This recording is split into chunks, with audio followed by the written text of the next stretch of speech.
I want to see that one again, too. Yeah. You work with so many directors, so many, and such a wide variety of directors from different backgrounds. What do you want from a director? Do you want direction? Do you want guidance? Do you want encouragement? Do you want keys to the unlocking of a character? Those are all good, really good things. I think the first thing that I feel I need from a director is the assurance and the atmosphere that allows me to really be unknowing, that will give me the courage to try things that might be different. I really want a director to help me at the hard moments, but mainly to have an atmosphere on the set and with the crew and with my fellow actors that is one of respect and understanding of what actors do. Because it's kind of fascinating that a lot of directors don't really get what actors do and feel that the only way to direct them is to manipulate them. I don't like directors like that. I don't think the great directors do that anyway. Mm-hmm. So, but it really is I want good chemistry, and the director has everything to do with creating the whole company that you are going to spend time with, that you think is worth leaving home for, and for us that's an act of trust, because the most precious thing we have is time, and you don't want to leave home to spend time with people that aren't going to be great, exciting collaborators. And in a very real sense, they set the tone on a day-to-day basis, don't they? They do, yeah. Mm-hmm. So the workplace, the atmosphere in your workplace is going to be determined by them. It's so important in any group of people, but especially on a movie set, or certainly in a play where you do it together for 8 shows a week. And you want a director to be prepared. I've been with directors that we would spend hours getting ready, and then he would use us as if we were almost chess players. You should go there. No, go there. No, you have a next line. I guess you have to go there. It was such a, it used our energy up in all the wrong ways. But somebody like Ron Howard comes to mind in the paper, wonderfully prepared, has a stellar crew, creates a really collaborative atmosphere. All the ones that I've had the most fun with are like that, yeah. You think that has anything to do with the fact that he's been an actor his whole life?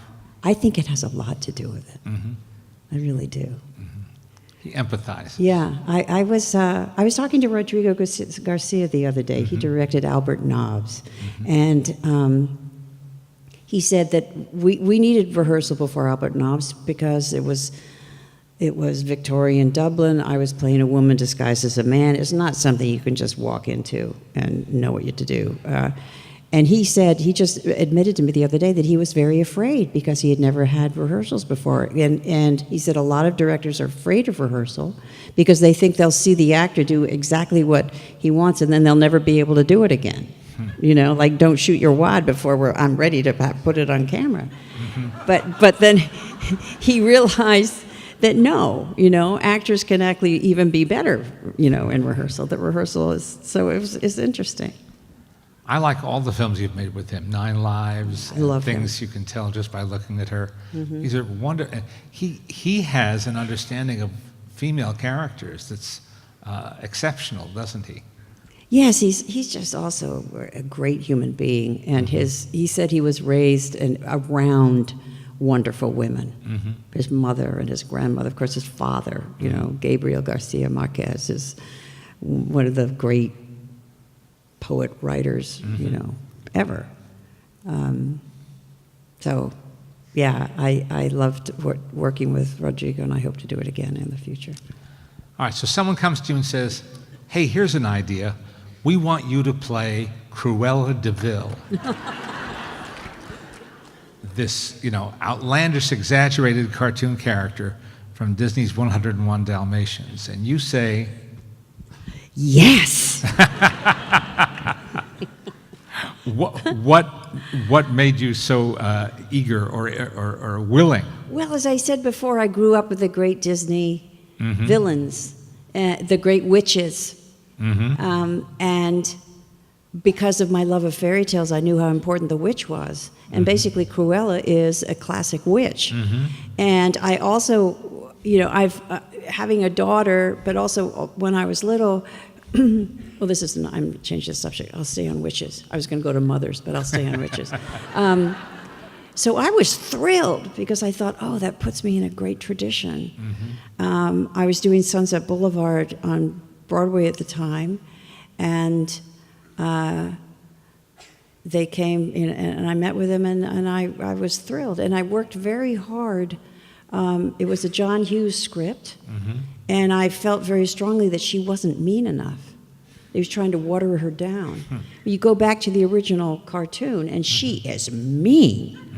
So I got permission to literally take lines, like chloroform them, from the original animated feature. Because the meaner she was, the more she was fitting into that very important stereotype, but also, in some ways, the funnier she was. So it worked both ways. We're also going to see a clip from a film that could be more different than that, Air Force One, where you get to play the Vice President of the United States, who is handed, through circumstance, tremendous authority, tremendous power at that moment. You later played the President, but in this one you're the Vice President who's essentially in charge Have I played the President? in one of the... I played the First Lady, got killed by the Nancy Reagan chandelier in Mars Attacks. That's what I'm thinking of. Okay, that's what I was thinking of. My bad, as they say. And then we're going to see a clip from something I know that is near and dear to you, your television show Damages, which you committed to for 5 years. And before, we might add, it was something a lot of A-list actors and actresses were doing. So this must have really appealed to you on a very deep down basis. Well, I had done a season on The Shield, and I really enjoyed it. The writing was spectacular. It was a very exciting set to be on. It was FX, John Landgraf. And so after I'd done that, and I did that, they convinced me to do it, because when they went to talk to me about being in The Shield, I said, I don't want to be, on something like that. It ended up being one of the great experiences, and so when they came back with the idea of Damages, I was open to it.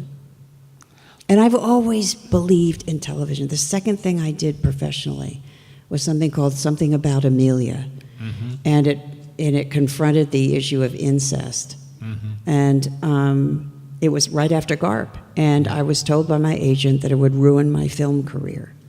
And it was the first time I've said, I think out loud, will the English do it? Why can't we?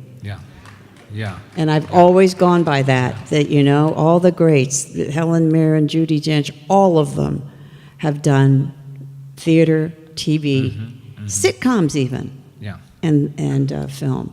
And I've always thought, so it took, to me, the writing was spectacular. I said, okay. Well, it's a great tradition, you followed it. And those wonderful Sarah Plain and Tall films you did for Hallmark, those are also pretty notable. When we did the Sarah Plain and Tall, it was the first thing I produced as well. The class place for television movies was Hallmark Hall of Fame. It was before HBO and all that, All right, let's take a look. Here's a parlay you won't see, I dare say, at any other gathering. 101 Dalmatians Air Force One, and damages. Here we are.